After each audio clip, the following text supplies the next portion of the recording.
Hello students, हम लोग important question semester 4 physics honours का डिस्कस कर रहे हैं। लास्ट वीडियो में मैंने कोर कोर्स 10 का किया था, क्योंकि मैंने पहले वही पढ़ाया था, फिर कोर कोर्स 9 पढ़ाया था, तो 9 कर रहे हैं। तो स्टार्ट करते हैं। और रूल्स वही हैं। रूल्स क्या था कि आप गेस पे डिपेंडेंट नहीं रहना है सिर्फ। हाँ, अगर कुछ नहीं किए हैं तो इतना तो कम से कम कर लीजिएगा। और अगर अगर क्या पूरा सिलेबस अगर करवाया गया है, जो करवाया कुछ पार्ट छूटा है तो उसको अगर कोई डाउट हो तो पूछ लीजिएगा। मैक्सिमम पोर्शन इसमें मैंने करा दिया था। एक क्लास एक दिन बचा रहा था, तो वो अगर आप कहेंगे तो ऑनलाइन लेके क्लास लेके कर लेंगे उसको हम लोग। और आप लोग आए नहीं, उसके बाद आप लोग क्लास में नहीं आए, इस वजह से अदरवाइज वो भी टॉपिक ख़त्म हो गया होता। अब चलिए हम लोग आते हैं मेन अपना टॉपिक पे। कोर कोर्स 9 जो है वो है एलिमेंट्स ऑफ मॉडर्न फिजिक्स। तो इसमें दो कैटेगरी है, लॉन्ग आंसर टाइप क्वेश्चन और शॉर्ट आंसर टाइप क्वेश्चन। आपको लास्ट वीडियो में भी बताए थे और हमेशा बताते हैं, इसमें भी बता रहे हैं कि आपको टॉपिक पे ध्यान देना है। मान लीजिए मैंने एक क्वेश्चन लॉन्ग क्वेश्चन लिखा, तो उस टॉपिक को आप इतने अच्छे से कीजिए कि उससे अगर शॉर्ट क्वेश्चन भी आ जाए, नोट्स भी आ जाए, ऑब्जेक्टिव भी आ जाए, तो आपका छूटे नहीं। या मैंने कोई शॉर्ट आंसर टाइप क्वेश्चन में कोई टॉपिक लिखा है, कोई क्वेश्चन लिखा है, तो उस टॉपिक को अच्छे से कीजिए, ताकि उसमें अगर टेल पार्ट और पार्ट जोड़ के आपको लॉन्ग क्वेश्चन बना दिए, ऑब्जेक्टिव बना दिए, तो भी आप कंफर्टेबली उसको अटैम्प्ट कर सकते हैं। ठीक है, चलिए अब हम लोग आते हैं लॉन्ग आंसर टाइप क्वेश्चन में। पहला क्वेश्चन लेते हैं ब्लैक बॉडी रेडिएशन का। ब्लैक बॉडी रेडिएशन, प्लैंक्स का ब्लैक बॉडी रेडिएशन क्या है, डिस्कस करना है, ड्राइव करना है। सेकंड क्वेश्चन है, ये आपका ब्लैक बॉडी टॉपिक हो गया, black body radiation. Second topic है कॉम्पटेंट इफेक्ट। कॉम्पटेंट इफेक्ट क्या है, उसमें wavelength, change of wavelength delta lambda निकालना रहता है। What is Compton effect, derive an expression for change of wavelength. Third question क्या है, ग्रुप वेलोसिटी और फेज वेलोसिटी पे, कि what is group velocity and what is phase velocity of matter waves. Show that the phase velocity is greater than the velocity of light. Phase velocity आपको velocity of light से ज़्यादा होता है, prove करके दिखाए थे।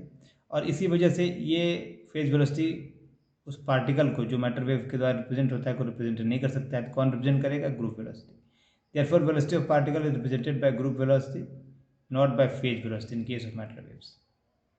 ठीक है, नेक्स्ट क्वेश्चन है मैटर वेव्स का वेरिफिकेशन है, experimental verification.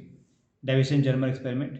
Describe and discuss Davison-Germer experiment and discuss its importance. Calculate the wavelength of an electron subjected to a potential difference of इतना। मतलब ये मैटर वेव्स का एक्सपेरिमेंटल वेरिफिकेशन को का नाम है डेविसन-जर्मर एक्सपेरिमेंट। कई बार आया है। इसके बाद आ जाइए Schrodinger equation. Establish Schrodinger time independent equation for a particle, give its physical significance या give physical interpretation of wave function। इसके साथ टेल पार्ट है। न्यूक्लियर वाले पोर्शन में आ जाइए, ये describe liquid drop model of the nucleus, point out it's usefulness and limitations in the understanding of nuclear phenomena. Liquid drop model क्या है, इसका यूज क्या है, इसका लिमिटेशंस क्या है। लास्ट क्वेश्चन है, what is law of रेडियोक्टिविटी। Law of रेडियोक्टिविटी, establish a relation between half life time and decay constant। उसका जो डेरिवेशन है रेडियोक्टिविटी में आपको स्कूल डेज से पता है, वो करना है। और साथ में कई बार ये क्वेश्चन भी अलग से आता है, अलग से भी ये आया है कई बार, और कि अल्फा डिके और बीटा डिके के शॉर्ट क्वेश्चन में भी रहता है। इसमें डेढ़ सारा, बट आपको चूँकि मॉडल में क्वांटम में क्या निकलने वाले क्वेश्चन में शायद इसका लंबा रहा क्वेश्चन आएगा, बट यहाँ पे alpha decay beta decay short में है इस कोर्स में।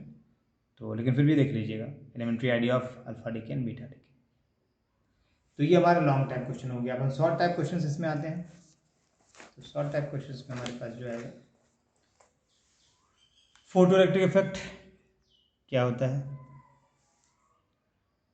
उसके बाद ब्लैक बॉडी क्या है, उसका कैरेक्टरिस्टिक्स क्या है, ब्लैक बॉडी रेडिएशन का। फोटो इलेक्ट्रिक इफेक्ट और कॉम्पटेंट इफेक्ट में क्या डिफरेंस है, दोनों ही both photoelectric effect and Compton effects arises due to the action of photons on an electron, but the two effects are not same। explain it। दोनों ही क्या, photon electron का interaction है, but दोनों में डिफरेंट रिजल्ट आते हैं, different concept है, तो उसको एक्सप्लेन करना है। फिर है, an x-ray photon is found to have its wavelength doubled on being scattered through 90 degree, find the wavelength of incident photon. Next है, कि न्यूक्लियर फ्यूजन क्या होता है, और अलग अलग आएगा, दोनों में कोई एक ही आता है। न्यूक्लियर फ्यूजन क्या होता है, फ्यूजन और फ्यूजन एग्जाम्पल क्या है, थोड़ा सा एलिमेंट्री। और फिर है हाइजेनबर्ग अनसर्टेनिटी प्रिंसिपल क्या होता है, what is state and explain Heisenberg uncertainty principle. और नेक्स्ट इसी से कनेक्टेड है कि हाइजेनबर्ग अनसर्टेनिटी प्रिंसिपल को यूज करके आपको शो करना है कि electron can not exist in the nucleus, show that electron can not be be present होगा, लिख रहे थे बी प्रेजेंट या एग्जिस्ट इन द न्यूक्लियस। उसके बाद कुछ टॉपिक्स हैं जिसपे नोट्स के लिए मैंने इसको छोड़ दिया है। मैजिक नंबर्स अक्सर आता है, व्हाट इज मैजिक नंबर्स पे नोट्स लिखिए। मैटर वेव्स पे, mass defect and binding energy, half life and mean life, radioactivity वाले पोर्शन से है। प्रोबेबिलिटी और प्रोबेबिलिटी कंडेंसिटी, ये अच्छा क्वेश्चन है। शॉर्ट क्वेश्चन नोट्स नहीं, जनरल शॉर्ट क्वेश्चन में भी आता है, लॉन्ग क्वेश्चन भी के पार्ट में भी रहता है। What is probability and probability density. Nuclear force भी आपका रहता है, मैजिक नंबर भी है, मैटर वेव्स भी है। ये वाला ज़्यादा इंपॉर्टेंट तो सभी है। मैजिक आप जब पढ़ेंगे न्यूक्लियर लिक्विड ड्रॉप मॉडल पढ़ेंगे तो आपको ये आएगा, ये आएगा। सेल मॉडल पढ़ेंगे तो मैजिक नंबर से आता है। आप मैटर वेव्स आप आता है, जो डी ब्रोगली वेवलेंथ वाला ग्रुप फेज वेलोसिटी का टॉपिक रखिए, उसमें आपका आ रहा है।